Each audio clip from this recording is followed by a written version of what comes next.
توبہ۔ گناہ کا احساس پیدا ہو جائے تو گناہ سے نفرت ضرور پیدا ہوگی۔ نفرت ہو جائے تو دوبارہ گناہ نہ کرنے کا عزم پیدا ہوگا۔ دوبارہ گناہ نہ کرنے کا ارادہ ہی توبہ ہے۔ اللہ کو گواہ بنا کر اپنی غلطی پر معذرت اور آئندہ ایسی غلطی نہ کرنے کا وعدہ توبہ کہلاتا ہے۔ اگر انسان کی اپنی عقل اس کی اپنی زندگی کو خوشگوار نہ بنا سکے تو اسے زوم آگہی سے توبہ کرنی چاہیے۔ اگر اپنا گھر اپنے سکون کا باعث نہ ہو تو توبہ کا وقت ہے۔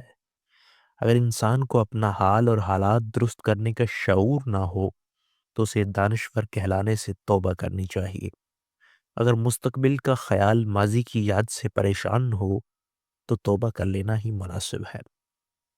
اگر انسان کو تلاش کے باوجود ہمیشہ غلط راہبر یا رہنما ملیں تو اسے اپنی اطاعت شعاری کے دعویٰ سے توبہ کرنی چاہیے۔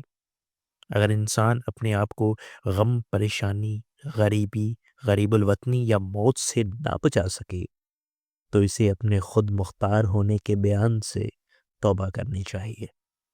اگر انسان ایک ہی پتھر سے 2 دفعہ ٹھوکر کھائے تو اسے اپنی صحیح روی کی ضد سے توبہ کرنی چاہیے۔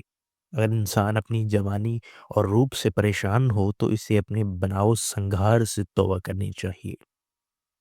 اگر انسان میں اپنی کامیابی کا سرور ختم ہو جائے اور انسان کو یاد آ جائے کہ کامیاب ہونے کے لیے اس نے کتنے جھوٹ بولے ہیں تو اسے ضرور توبہ کر لینی چاہیے۔